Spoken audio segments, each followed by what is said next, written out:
If you go on keto, do you just not crave anything anymore? Do you have no more binging urges? How does it do it for you?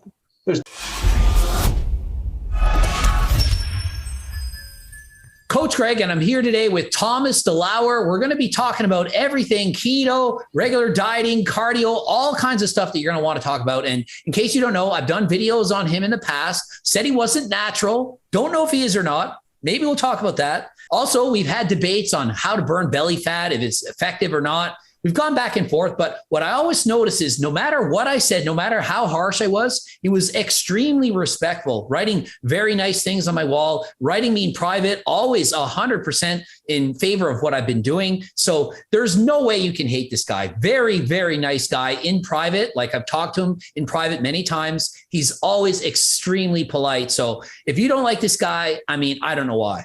So hi, how you doing? What's up, man? I'm glad that this is long overdue, man. Long overdue. Yeah, it's been a long wait. And we actually wanted to get together and collaborate, but I'm some kind of criminal. I can't get in the United States. It's been tough, but hopefully we'll be able to do it someday. Maybe we can make some keto recipes. I watched one video. It's a nice keto recipe, desserts and stuff. So maybe a good segment, me and you can cook together.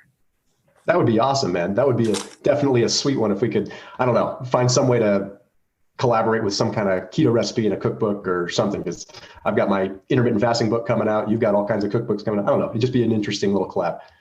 And one thing people should know is Thomas used to be very much overweight, and he lost the weight and has kept it off for years. So when somebody has shown and demonstrated that they've actually been able to keep the weight off, then obviously they know what they're doing. So it's obviously someone you can listen to. Yeah, to a certain degree, right? I mean, it's like the thing is you take everything with a grain of salt, because it's what works for me may not work for you. What works for Bob may not work for Jill. What may not work for Mary. It's I think a lot of it is, I had to cross through that mental threshold, right? Because I could have done whatever diet I was doing before. If I was eating 7,000 calories per day, I wouldn't have lost weight, right? So it's just one of the things that I really try to get across is use my transformation as motivation, as inspiration, but just because it worked a certain way for me doesn't mean that it's 100% going to work for you. But yeah, if you're not putting some points up on the scoreboard, then, it's hard to listen to someone totally. And I think everyone knows my diet: high in protein, high volume, lots of popcorn, anabolic. I've got the diet book out. I've got several cookbooks. I have my Circle Diet book, but how exactly do you eat? I mean, I've understood mostly it's keto. How do you lose this weight? And what is the keto diet that you're following? And can you just quickly explain what you're doing? We all know it's calories in, calories out, but why is it that you like the keto diet so much? Yeah, well, I'll first echo that for a second, because people tend to think just because I sit in the keto camp, for the most part, that I completely discount calories in, calories out, that I'm a carb insulin model guy through and through. I look at both sides. I absolutely understand how insulin can play a role, but I also more so understand math and understand physics and thermodynamics, and I understand how that plays in. And when you have two different kinds of diets, three different kinds of diets, sure, they can all environmentally influence what's happening in your body, but what does that influence mean? It means it's influencing calories in, calories out to a certain degree. Now, people can poke holes in that. Of course, we all can. Now, what I typically do, I would say most of the time I'm still keto. Like when I went through my weight loss transformation for like the 5-6 years that I was really strict on keto, that was what it was. It was keto through and through. I really liked it, implemented it along with intermittent fasting. And then once I got to a point where I was happy with my weight and performance started to be something that I was paying attention to more, then it was a lot more of what I call targeted ketogenic dieting, where I'm doing more carb backloading. So say after a workout, I might add 50, 60 grams of carbohydrates in, or if I'm not doing that, maybe I'm taking a period of time where I'm doing more carb cycling type approach. Now, the interesting thing is, and people aren't going to really believe this, I mean, I talk about it a lot, but once you are doing keto for a long period of time, it's amazing how quickly you get back into ketosis. Once, you have that, for lack of a better term, mitochondrial adaptation, where your body is a little bit more conditioned to utilizing ketones. I find that I can have 50, 60 grams of carbohydrates after a workout. It gets sucked right up into muscle glycogen, and 3-4 hours later, I'm right back in ketosis without a problem. So I really do manipulate the utilization of carbs, because I'm one of the few keto guys that isn't afraid of carbohydrates. I'm not pro keto, I'm pro performance. Okay, whatever's going to work for me, whatever's going to get me the mental load that I want, whatever's going to get me that, endurance drive, because I'm a big endurance guy. I know you're a bike guy. I'm a runner guy. So it's like I really try to capitalize on that. So I would say if I had to put a number on it, like 7-ish months out of the year, I'm really strict keto, and I implement that along with intermittent fasting. And the rest of the year, like even right now, I'm off of keto. I'm doing much more of a paleo approach, but doing a little bit more extended fasts. When I say extended fasts, like maybe 18-ish hour fasts, like 3 days a week, sort of a compensatory mechanism to offset like where I'm normally doing keto. So I'm still producing some ketones while I am doing my fasting regimen. And so is there any reason you just don't abandon keto altogether and just be like, just gonna eat carbs and just, maximize performance? Because for me, whenever I'm in ketosis or whenever I'm very low carb, my performance, it goes into the shitter. I'm on the bike. I barely feel like I can ride. I just can't function properly. And when I analyze like marathon runners, triathletes, people who do endurance or anyone in the Olympics, I don't see a bunch of them saying they're on keto diets. And if it was that great, I feel like they would be doing keto. If I was told keto is a better diet for endurance than eating carbs, you become fat adapted, you can just tap into your fat stores and you can produce more energy, I feel like all the marathon runners would all be doing this diet. So if it's not just about weight loss, but more so for performance, like for athleticism, do you think that the keto diet is as good as, say, a carb-rich diet? It's a good question, because it does depend on the individual. It also depends on how long they've been doing keto and giving it a try. So one of the things that you find is with people that are endurance athletes that have been doing keto for a period of time, their performance increases over time. Now, the reason behind that is it's simple. It's gluconeogenesis, right? As you do keto for an extended period of time, your body does learn how to create glucose from other substrates in a more efficient way. So if you look at like longer term, like, the Verta Health study and like, year-long, 2-year-long keto studies, you find that eventually, especially in endurance athletes, they start to have just as much muscle glycogen as a carb athlete. Now, that's simply after a period of time, right? Because your body gets so conditioned to utilizing ketones, utilizing fat, it still needs that other substrate. And that's something that I definitely need to make sure is very abundantly clear, is that even when you are doing endurance work or long distance running or biking, no matter what, you are still using both substrates. There's always going to be a period of time where you hit a slight incline or where you have to increase, your resistance or whatever, and you're going to go glycolytic. You're going to start utilizing carbohydrates. The problem that people face is a lot of times when they first start keto, they don't give it enough time because you're sitting in this gray area. Okay. Now I'll get back to your original question with like, why aren't more athletes doing it in a second? Because I think I have an answer for that, but I'm also not disagreeing with you on that, because I think it's one of those things, like the proof is in the pudding, like who is doing what, right? What works for me may not work for you, et cetera, et cetera. But it takes a period of time for your body to legitimately learn how to utilize ketones. There's fat adaptation, there's keto adaptation, and that period of time can take months. It's not like I just start keto today and tomorrow I'm going to have the benefits. In fact, I'm going to sit through a gray area period of time where my mitochondria is still largely operating off of glucose and understanding how to utilize that pathway. Okay, it takes time for the body to understand and for the mitochondria to be able to be more efficient at utilizing fats. That's literally fat adaptation. So a lot of times with athletes, what happens is they cannot risk taking that 3, 4 month, 5 month period of transitioning to where they can really have optimal performance with keto. Some of the athletes, some of the long distance runners and things that have done it, they've gone that route and they've stuck with it. But now they're starting to see, hey, wait a minute, if I backload some carbohydrates or even front load carbohydrates, it becomes less about, hey, I'm doing keto because I'm trying to get this specific benefit of ketones all the time, and more about the hormetic stressor. And that's what I'm all about. So you take that bike ride that's really difficult for you. You remember like all the sleep low and the train low studies. It's kind of like that. That's sort of my philosophy. So if I go into the gym and I'm exhausted, or I'm even a little bit tired, or I shouldn't even say that. If I'm just a little bit beat up because I'm like super low carb and I feel like my training session is harder than it should be, that's a little bit relative because it's somewhat of a hormetic stressor. I'm putting myself under this additional like taxation. So it's kind of like my own sleep low, train low study on myself, right? And then when I do front load carbohydrates or I do even back load carbohydrates, it's like I'm running on jet fuel, because then my body is like, whoa, you've been training me in this somewhat deprived state as a hormetic stressor. And now all of a sudden you're giving me this fuel that is rightfully needed for more anaerobic work. So I find that by training myself in a ketogenic state, it allows me to perform at an optimal state when I do have carbohydrates in the picture. Okay, so I think that the problem is I've done keto, tried to do keto so many times, but I've never done it long enough. I would never have been willing to go for those extra months. I've done it for several days and felt like garbage every time I did it.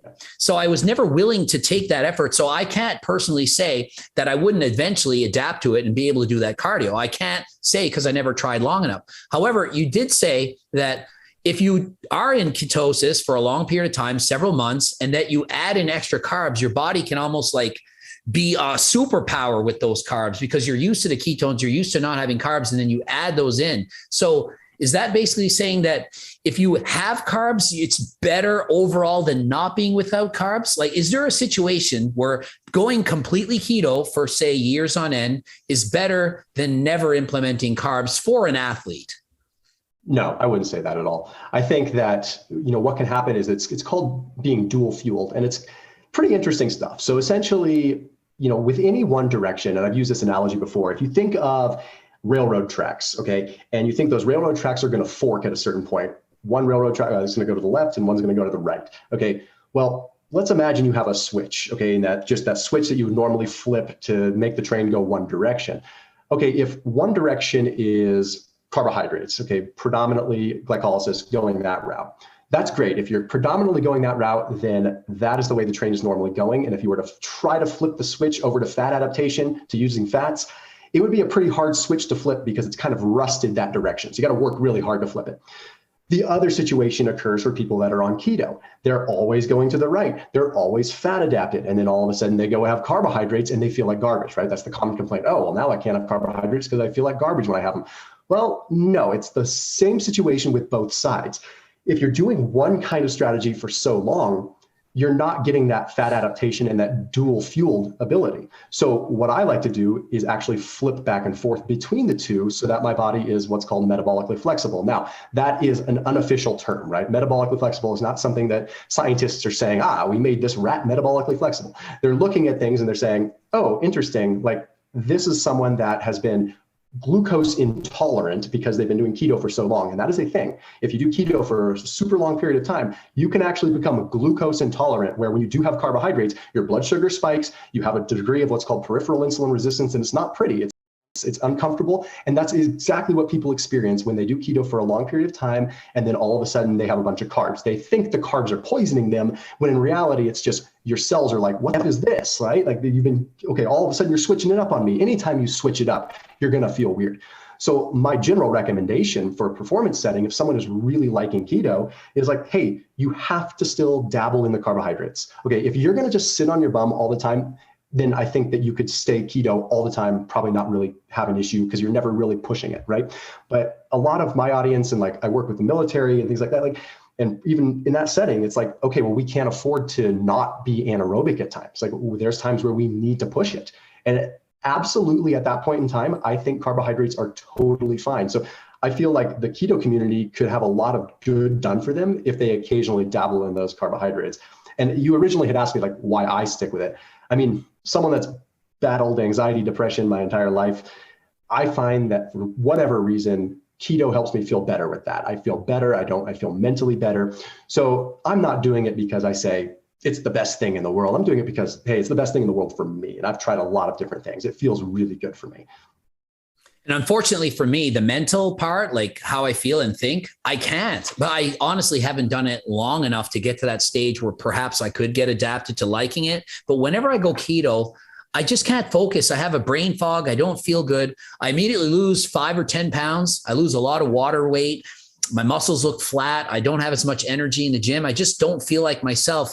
And I feel like a lot of people, when they get into keto, they lose all that weight at first. And they're like, wow, this is the diet that really works. I lost 10 pounds in a week. So it must be amazing. So I can eat whatever I want, which they probably could the first week. They might be eating 5,000 calories of bacon and eggs and all this and lose weight, but that's because their glycogen stores are going down. And then when they ever go off that diet, and I have coached people who are on keto diets and they have that one cheat and they're up 12 pounds. And I'm like, it's water. You didn't gain 12 pounds of fat, but they're shocked. Yeah. And so one big concern I have with keto is it's a great diet if you can stick to it forever. But if you can't, and you just go off. Or if you have friends and they want to go out and eat carbs or do anything, then you immediately gain that weight and you're like, oh my God, look how bloated I am.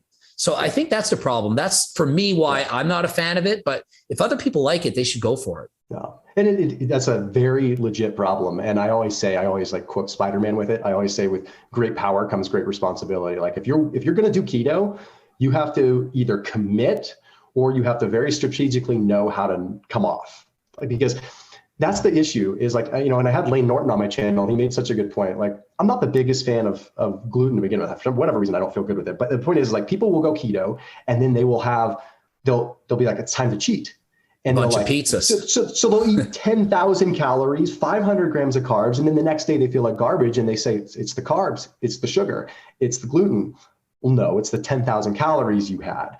You know, I bet you that would be a slightly different situation had you had, 35 grams of red potato today, 70 grams of red potato tomorrow, and you brought yourself off of it strategically. Because anytime you shock your body like that, I hate that term, shock your body, but anytime you just shock your body like that, it's going to react, right? There's an equal and opposite reaction for everything. So the water thing is very legitimate too, because like you mentioned, there's two things going on. You lose that, initially that glycogen. Eventually that comes back, right? Eventually your body learns how to restore glycogen because glucose is so important to the body. Yes, guys, I said that. Glucose is important to the body. So it's like, eventually the body learns how to store glycogen from, gluconeogenesis, from protein, from the glycerol backbone, and fatty acid breakdown, all that.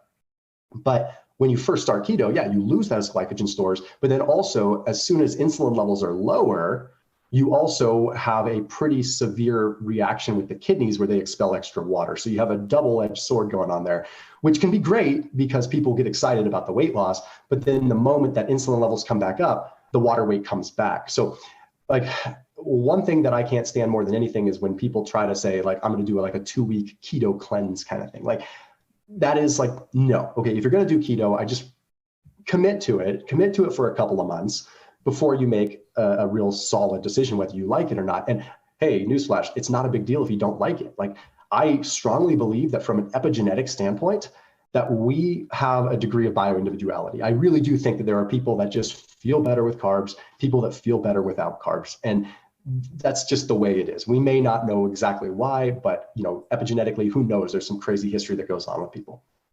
I think another concern is binging. Like one of the biggest problems people have on any diet is wanting or feeling the urge to binge. And I always tell these people, you have that urge because you're fighting your genetics. You're trying to have single digit body fat and your body doesn't want you to be that lean, sending signals, ghrelin, hey, eat more. And so people are like, well, I'm binging. It's got to be something. If I only ate just keto, I wouldn't crave anything because I wouldn't be eating carbs. So if I only eat fats, then I won't crave. But for you, does that take care of it? If you go on keto, do you just not crave anything anymore? Do you have no more binging urges? How does it do it for you? There's definitely cravings. I mean, I will say one of the bodies of evidence, like, some it's observational in humans, but a little more mechanistic in rodents, with beta hydroxybutyrate, if ketones are high enough for a long enough period of time, operative words there, if they're high enough for a long enough period of time, then they do have an appetite suppressing effect. They do affect glucagon-like peptide. They do affect ghrelin.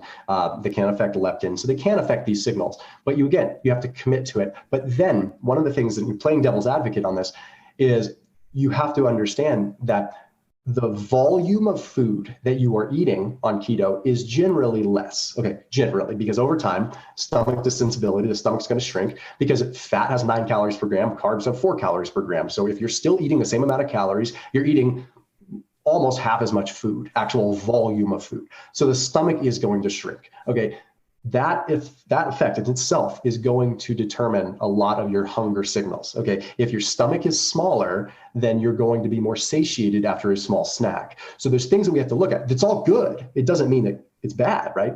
But we have to look at the mechanism. It's not necessarily magic, right? It's not just magically making you not hungry. The effect of ketones on the cells is a pretty interesting thing. But I will say, you really do have to commit. You have to be willing to say, hey, I'm going to do keto for at least a month and kind of get that adaptation to really get that appetite suppressing effect.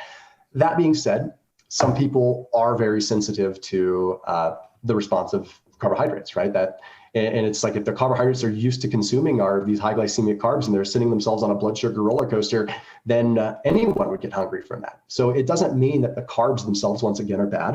It means like, how are you implementing this? Are you having carbohydrates and then not utilizing them? Are you having carbohydrates and then sitting down doing nothing? Well, then guess what's going to happen? Rise, fall, crash, hunger signals. It's pretty straightforward. And that can happen no matter what kind of diet you're doing.